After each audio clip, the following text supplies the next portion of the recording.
Good morning, everyone. Welcome. That may be a little bit loud, John. Everyone just really quiet because you had a really early morning, didn't you? Hearing all the bangs and pops. Start of a new year. We're in Ezekiel 37, if you want to turn over there this morning. Continuing this pattern of restoration we've seen in the last couple of chapters. And if people know anything about Ezekiel, it's the first 14 verses of chapter 37. It's been memorialized in song, which we'll talk about in a few minutes. But it is the part that everyone remembers.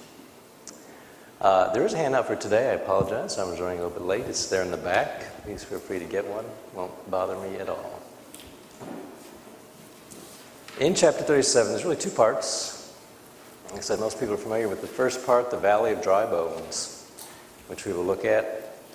And then the second part, which is more important for us as Christians, is the restoration and reunification for Israel, which is really laced with messianic prophecy, looking at their restoration, but looking at the broader restoration of God to people. So we will look at both of those elements today, and I'm not very ambitious. We're just going to focus on chapter 37 today, and we might even have some time. Next week we get into some elements that I'm sure most people are not at all familiar with as we talk about Gog and Magog, which Lee will come back to in Revelation, and we'll deal with that. Let's start with the first three verses in chapter 37. The hand of the Lord was upon me, and he brought me out by the Spirit of the Lord and set me in the middle of a valley. It was full of bones. He led me back and forth among them, and I saw a great many bones on the floor of the valley, bones that were very dry. He asked me, Son of man, can these bones live? I said, O sovereign Lord, you alone know. And I am reading from the NIV. I keep forgetting week to week to tell you that, but that is the translation I'm using most of the time when I read. So the Valley of Dry Bones. Interesting imagery. Try to imagine what he was seeing. And I don't think this really does it justice. I don't think there's enough bones in the picture, personally.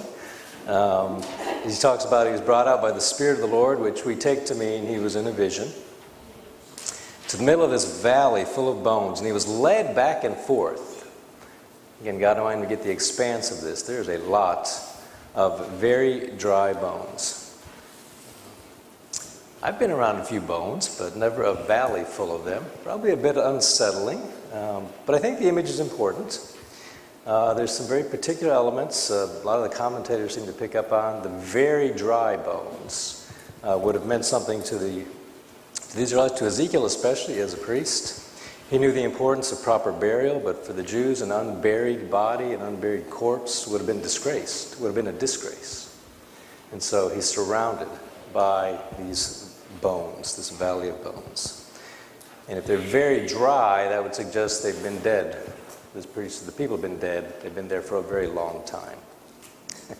So in the midst of all this, God asked the questions. Can these bones live? Good answer. Only you know, Lord. Only you know. Why is that question important, do you think? Can these bones live? He's being shown this for a purpose. Very particular purpose. And he's trying to figure out what is the purpose of this. Are you here to show me death, or are you here to show me life? Death or life. You remember at the end of chapter 36 last week, I made a particularly big deal about the section where God talks about what he would do. I will. I will. I will. In a matter of 4 verses, he used that phrase 11 times. I think, personally, to emphasize his work. This is his work. Can these bones live? Life or death? They can, but only with God's power. It's his restoration, it's his work, and as we'll get to, probably get where we're going, the restoration God bringing his people back to him is his work. He will do it. He promised to bring about change, as we saw in chapter 36. And I think the vision, again, my opinion, shows his power to do so. He's sharing with Ezekiel, this is what's going to happen. And now let me give you an image to illustrate I can do this. I can bring it about. I can make it happen. So he's got him in the midst of these bones, these very dry bones. And he's going to show them change. He's going to show them life. Life. Let's look at the next section. Picking up in verse 4. How far do you want to go here? Verse 4 to 10. Then he said to me, prophesy to these bones and say to them, dry bones, hear the word of the Lord. This is what the sovereign Lord says to these bones. I will make breath enter you, and you will come to life. I will attach tendons to you and make flesh come upon you and cover you with skin. I will put breath in you, and you will come to life. Then you will know that I am the Lord. So I prophesied as I was commanded, and as I was prophesying, there was a noise, a rattling sound, and the bones came together, bone to bone. I looked, and tendons and flesh appeared on them, and skin covered them, but there was no breath in them. Then he said to me, prophesy to the breath, prophesy, Son of Man, and say to it, this is what the sovereign Lord says. Come from the four winds, O breath, and breathe into these slain, that they may live. So I prophesied as he commanded me, and breath entered them. They came to life and stood up on their feet, a vast army.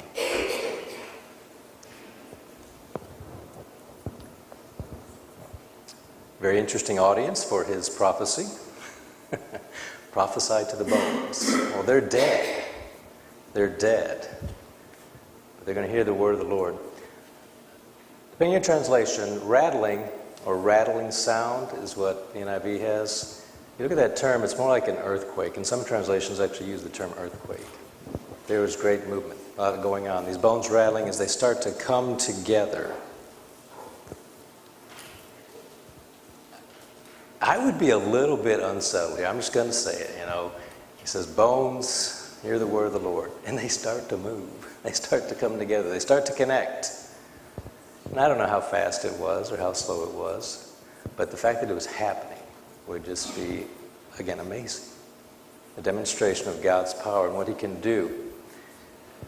And I will not sing the song for you, but you are probably familiar with or have heard at some point in your life the song, Dem Bones. It is D-E-M, it's Dem Bones. Now you might see them bones, but that's not right.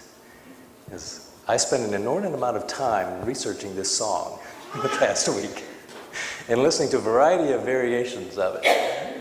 And I'm sure you've heard it. The toe bone's connected to the foot bone. Yeah, I'm not going to sing it all, I promise. Because it's a long song. It's like almost 4 minutes. Because you got to go all the way up the body, and then they go all the way back down the body with the bones. That song. It's an old song, too. I was shocked. I didn't know how old it was. 1927, I think, was the oldest copyright I saw. I didn't realize it was that old. Yeah. It's been around a long time. Long time. But the tendons and flesh and skin covered the bones. And Ezekiel was surrounded by this vast army, but they weren't yet alive. That's the other thing that struck me. It's all these things just laying there on the ground. Because they're not up yet. Until the breath, until the life enters into them. So he has to prophesy again. Tell the breath to enter them. I've already admitted in other classes, not a Hebrew scholar, but I did do a little word search here. Because a lot of commentators, again, make a point of seeing the variation in this word. Ruach is what we see in English, but it has different interpretations. Breath and wind are the most common. But it's also used for soul and spirit, and in that spirit aspect, the Spirit of God is the reference that's used for it. So you can see the basic meaning is wind or breath. What I found interesting in the word study of it, it's not the movement. Okay, so we know there's wind because we feel it, or we see things moving of wind. But the emphasis in the term is the power behind that movement, which is where it starts to make sense in terms of the interpretation of why we get soul and spirit, because of the power in the wind, the power in the breath, which I think is the imagery we're supposed to get here. But it's God bringing to life this, well, in this case, the bones, the bones, and what's happening here. And it's very clear, I think, without the breath, there's no life. You had all these bones connected, you had these bodies just lying on the ground from the first prophecy, but then until the breath is entered, until God gives them life, there is no life. Okay. Continuing on, we get to the meaning of the vision, verses 11 through 14. Let's look there. Then he said to me, Son of man, these bones are the whole house of Israel. They say, our bones are dried up and our hope is gone and we are cut off. Therefore prophesy and say to them, this is what the sovereign Lord says. O my people, I am going to open your graves and bring you up from them. I will bring you back to the land of Israel. And you, my people, will know that I am the Lord when I open your graves and bring you up from them. I will put my spirit in you and you will live, and I will settle you in your own land. Then you will know that I, the Lord, have spoken and I have done it, declares the Lord. Real quickly, I should have done this one first.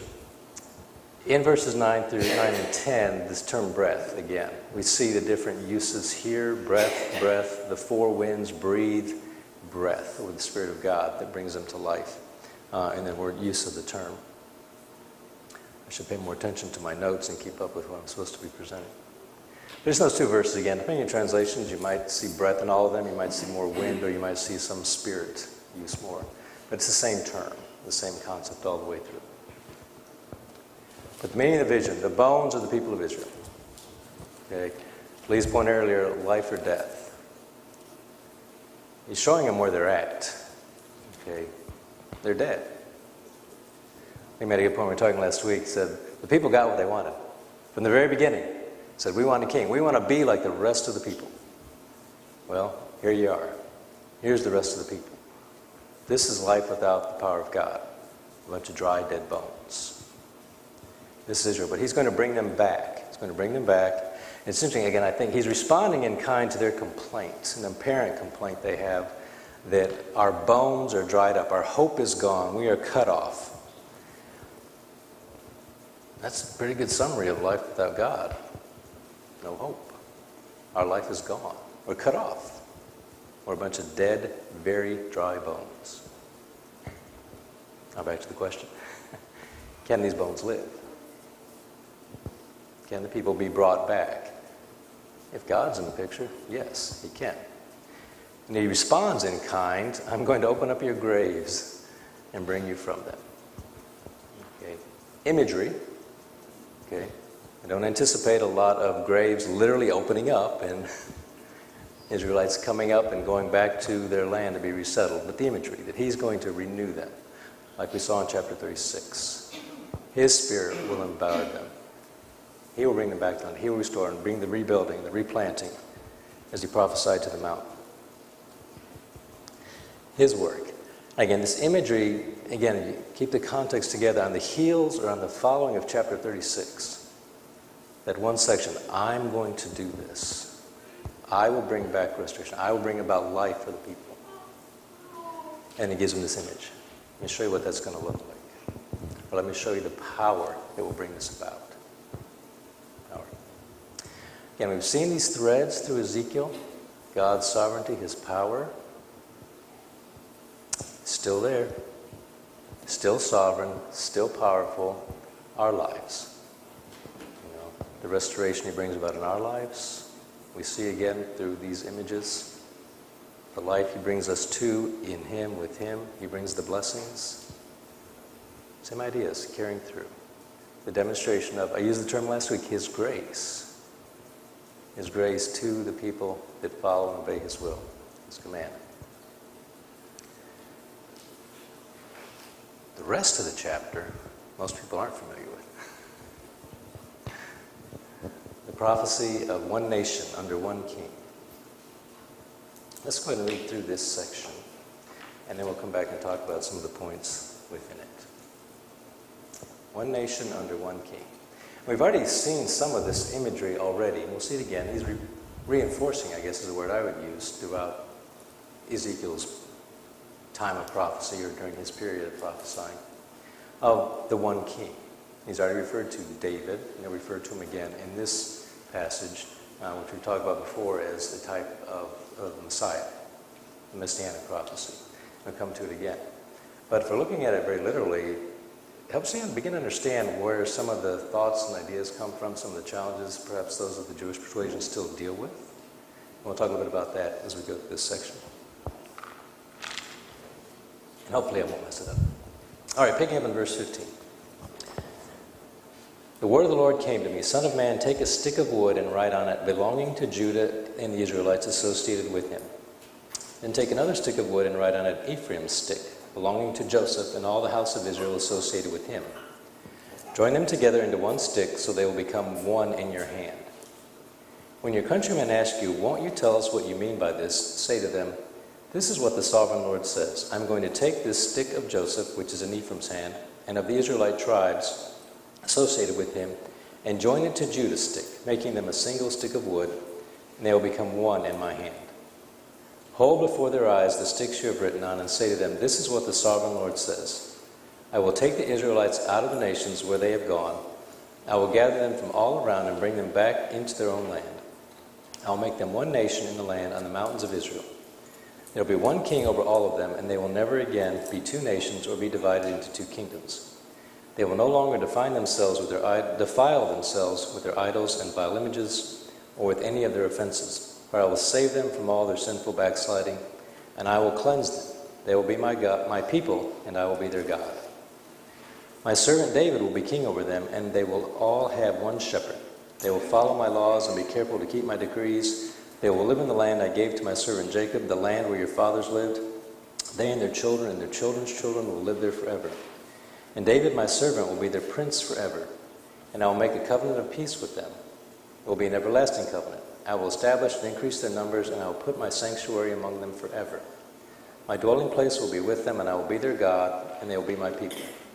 Then the nations will know that I, the Lord, make Israel holy, when my sanctuary is among them forever.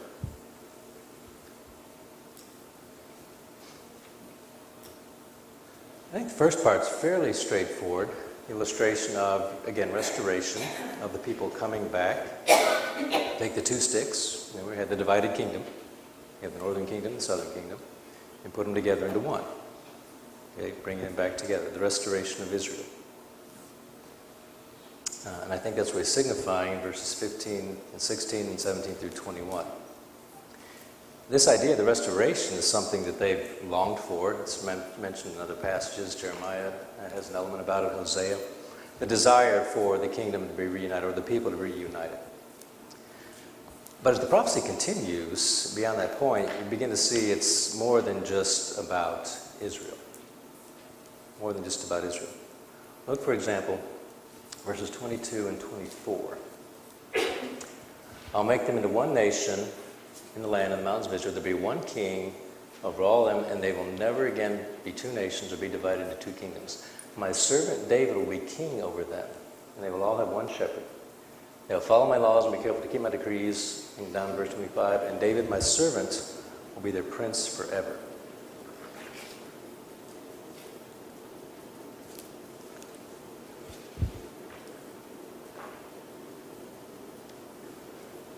Look at the next two. They will live in the land I gave to my servant Jacob, the land your ancestors lived. Then their children and their children's children will live there forever. That's important. Forever. I'll make a covenant of peace with them. It will be an everlasting covenant.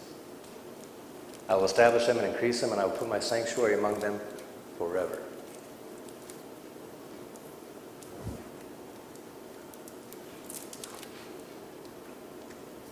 You got to put it all together. You got to let it flow through. Because if you pick at it, you can make up some interesting ideas. Okay? We talked about it last week.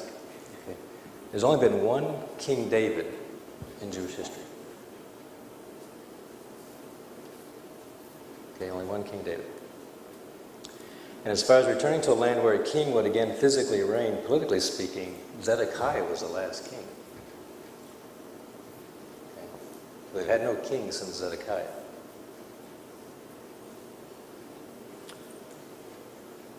So the adherents to Judaism are waiting, still, for another literal kingdom.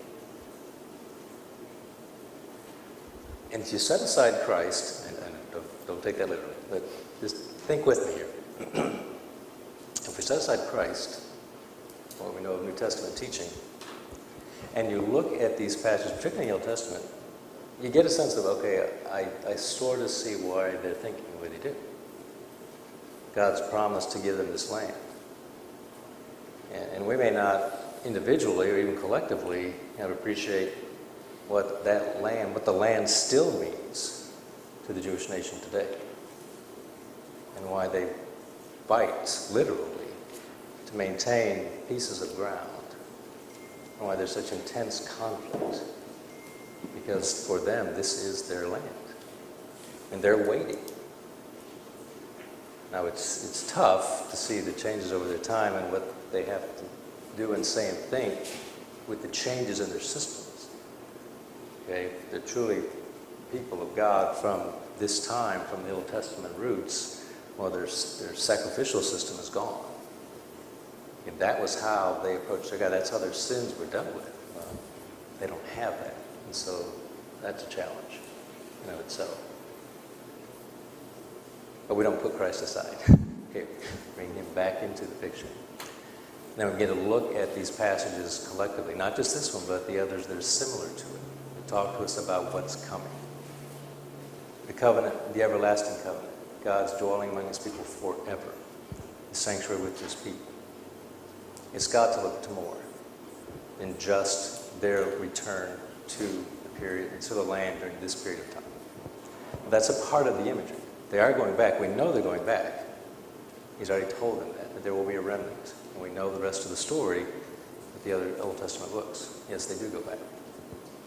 But to establish, to set the stage for what is still to come, what's still to come with the everlasting. Now, a couple of the other elements you can get into trouble with in studying some of these passages, and I'm not going to go too far because I know it's still coming, in Revelation with millennialism, or amillennialism, or premillennialism, or postmillennialism. Take your pick. Looking at passages like this to say, see, there's still more to come, and tied to primarily the millennialism, the 1,000-year reign, and what it has to do and say. Now, that's not an element here, so I'm not going there. I'm going to let Lee deal with the 1,000-year reign, and I know he will. But passages like this are used to support those ideas, that there's still going to be a literal King David under the reign of Christ. And again, just taking the ideas and taking passages and beginning to create stories and ideas from them is what's really happening with these. But if they don't all fit within the entirety of Scripture, then it can't be right. That's why it's really important to look at these elements and dig through them. But I get it on a level. I understand a little bit what they were thinking, what they're dealing with. And why there's such a desire for this land. And God is bringing them back to it. Which is very interesting in stark contrast with Christianity. You know, how does Peter address those that he writes the letters to, his first letter? The dispersion. Aliens and strangers. This is not home. This is not home. Now we have to settle in the same way that they did, because we're here, we're living here in this period, in this form, in this transitional time, to become more. Become more. And I think if we're really honest with ourselves in these passages, they help us to see that, to see where we need to be. And some of the struggles we may have in getting too tied here. Too tied here. And there's got to be a generational difference. I think, all right, I'm not the oldest in the room, but I'm also not the youngest in the room. Okay. And I started to kind of appreciate differences in my own thoughts and where I was from youth into the teens, young adulthood, and focus. Is it reasonable to say as we do mature, age, the vision just expands. We see there's more. It's not just here, it's not just me, there's a lot more going on. And that's where it's so much about without God, this would be crazy. I'd be lost. But he puts it in context. He gives it context of where life is taking us, where he's taking us to. And even when we veer away from his plan, he brings us back to it. Richard? Should technically on the Jewish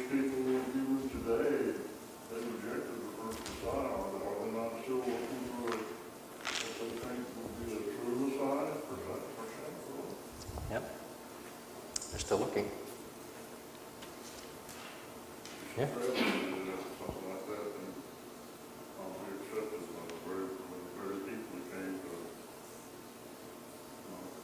Yeah. And think about it in Romans, Paul's anguish for his people. That's a strong statement, and I don't know how often we pick up on it. He said, oh, that I would be lost, that they would be saved. Okay, that's a love for one's people. Now he wanted them to be saved in the truth, know Christ. We make a choice. God is. I got to do something with that. It's also interesting that in that passage he makes a reference to the promise that was to Jacob. Because if you look at the sequence of Abraham and Isaac and Jacob and the promises going there, Jacob's encounter was at a place called Bethel, which means house of God. And you had the stairway, or Jacob's ladder that was there, that Jesus then brought in and said, you will see this, you'll see the angels ascending and descending on the Son of Man. So the promise to Jacob was bound not only to the greater Canaan, but to God coming to earth. And so it's right there in this prophecy, but it's very subtle. And so you tie that promise to Jacob with the promise into David, that one of his seed would establish this kingdom. God has been perfectly consistent all the way through, but like you said before, if you just kind of pick it apart, you get into doctrinal trouble. And several commentators talk about, in looking at passages like this for others, you come to this crossroads. Either accept the messianic prophecy and the message, or you bicker. You get into your own interpretations and doctrinal questions that are not consistent with Scripture. But if we don't look at all the Scripture, then that's okay. That's what satisfies our points. But if we look at the entirety of it, that's where, again, we're preaching to the choir here, but the importance of studying the whole book. The whole book. There's lessons throughout the whole thing. But to see, it amazes me week in and week out, the threads, the pattern of God working over time, over what we consider time, to show His sovereignty, His power. And again, for these people too, remember, these were the chosen ones. These were the people that He chose to be their God, to demonstrate to the rest of the world. We've already seen in previous chapters, they failed. Okay? They profaned His name, and now He is going to act to glorify His name, to show, I am the Lord. Then they will know that I am the Lord. Remember from day one of this study, that phrase occurs so many times in Ezekiel. God establishing, not just for Israel, for the nations, for all time, I'm the Lord. You're going to see it's going to happen. And again, unlike some of the other prophecies that hundreds of years into the future, they didn't see them. People did see these. They were alive. They knew the words of Ezekiel. They saw these nations defeated, primarily by Babylon, according to God's word. I'm going to use this nation. This is my sword. And not just one. Go back to that list. The map we saw. Edom, Moab, Egypt, all around, as they expanded out their empire under His direction.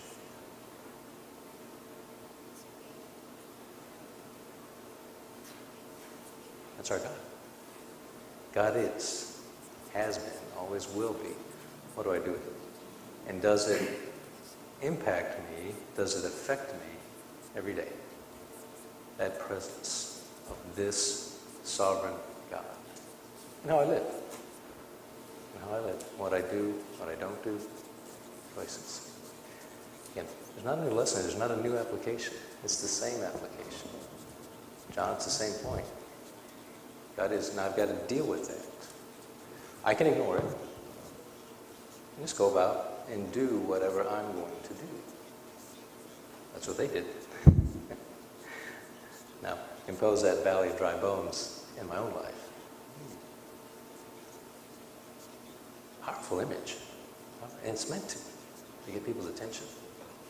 But then again, the converse of it, the power of God to bring those bones back to life. And what He did. what he still does. What's the parallel of this imagery in the New Testament? Or what's some of the parallels you think about? This power of death to life. John? Yeah, I was thinking about Romans 6, being dead with Christ and being raised with him. Mm-hmm. I think about Jesus really putting a condemning word on the Sadducees, Pharisees, calling them whitewashed sepulchres full of dead men's bones, and how they were just about form and structure, but there was no life in them, no spirit, and they were in great error and in great condemnation, before God. So I see the message from God clearly from the very beginning, like you've already pointed out here. He's in charge, and he's the power. I think about Galatians 2:20. For every Christian, I've been crucified with Christ. Yet not I, but Christ lives in me. The life that I now live in the flesh, I live by the faith of the Son of God.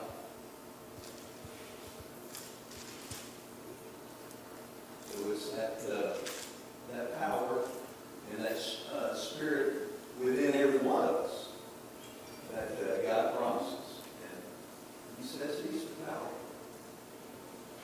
There's a song out currently. I'm not sure how old it is actually. Maybe it's really old and I just hear it repeated. But I think it's a more contemporary song. And the main lyric is, I was a dead man walking. Until the breath of God, the Spirit of God, filled this dead man, this dead person. And I'm alive.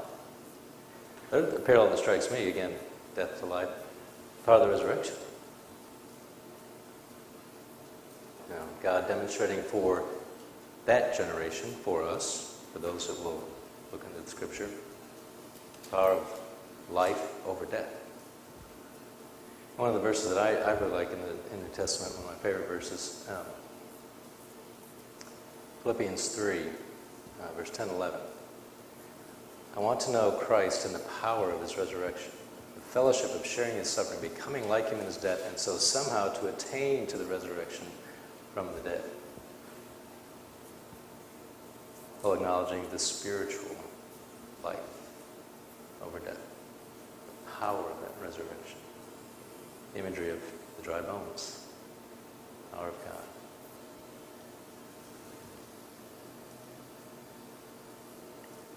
Have people lost a sense of awe for God?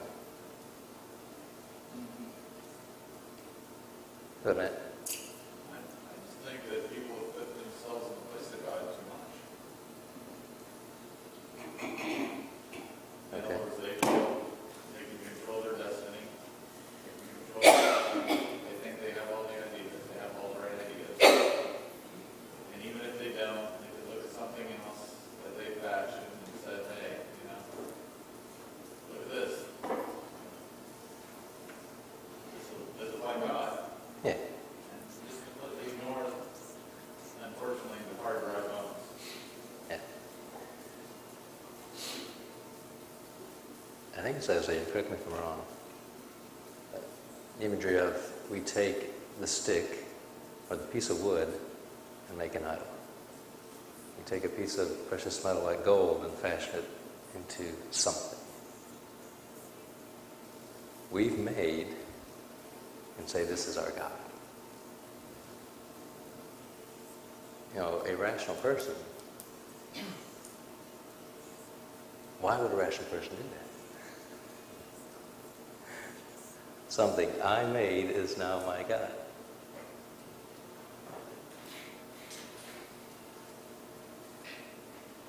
Well, that's the funny thing about it too, is it's the, when I became a believer, there was just the realization that there was something outside of myself that was bigger than me. Mm-hmm.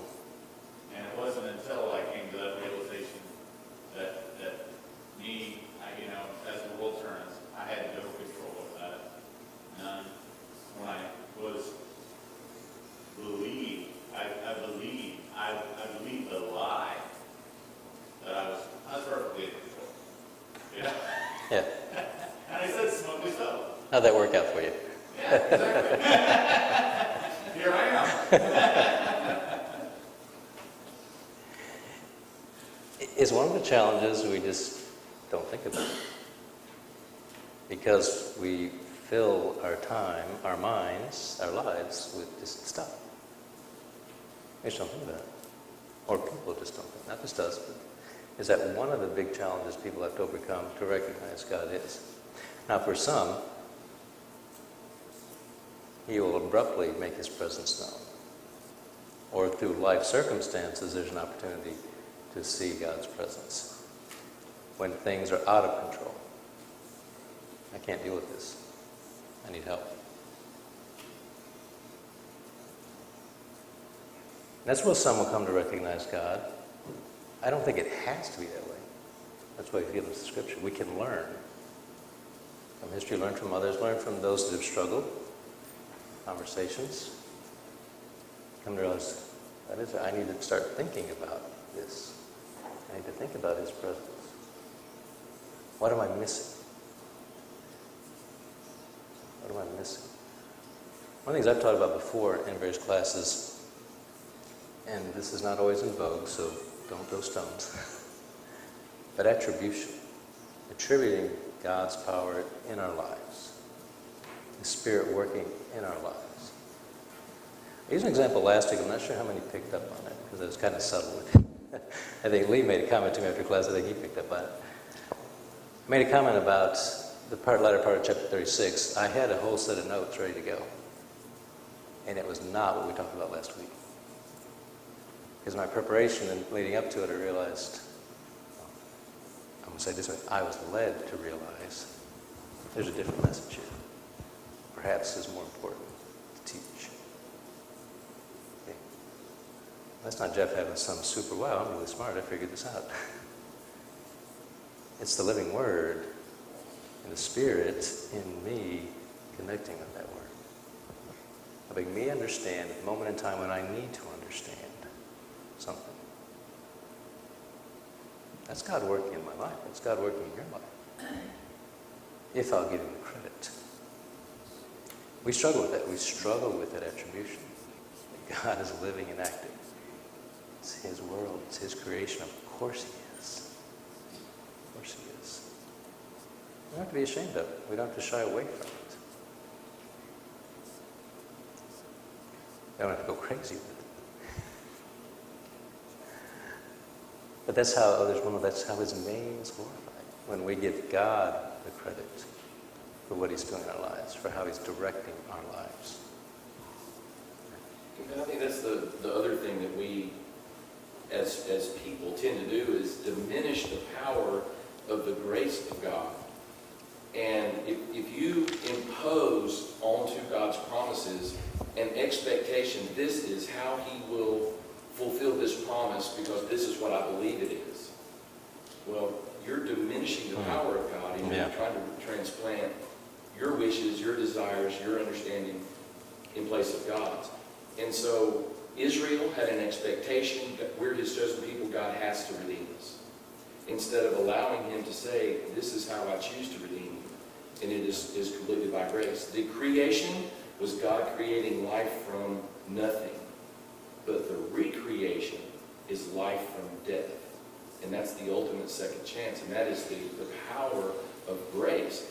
I am dead, and He makes me alive. It was the breath of life into the lump of clay. But it is His Spirit into the reborn. The reborn. The new creation. We have a new year. We are new creations. He's given us another day.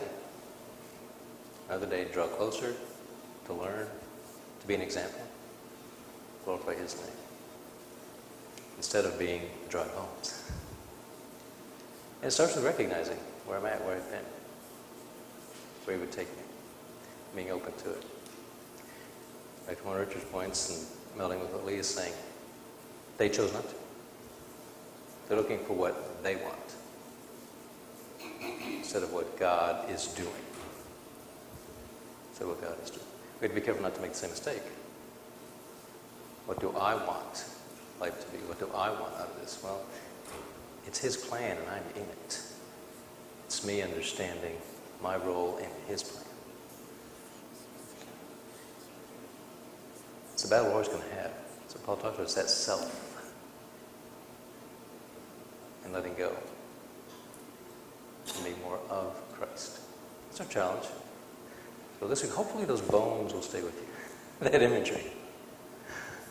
Look around and move away from the dry bones. All right. I'm going to give you a few minutes back today. Next week we're going to get into chapters 38 and 39. If you haven't read these, you got to read them. We'll get to a basic message which we've already talked about, and that's part of the point of these chapters is to reinforce the message. But they're wrapped in an imagery that commentators just go nuts with. And we'll talk about some of the ideas associated with Gog and Magog. Is it Magog, Magog? Say it however you want to. G-O-G and then M-A-G-O-G. And I'll deal with the Old Testament aspects of it, and I'll leave the New Testament aspects of it to Lee when he gets to Revelation, or he gets to it in Revelation. All right, thank you everyone for your attention and for your comments. Appreciate your patience with me as we start up. But we're getting close. We have 38, 39, and then 40 through 48. Thank you all.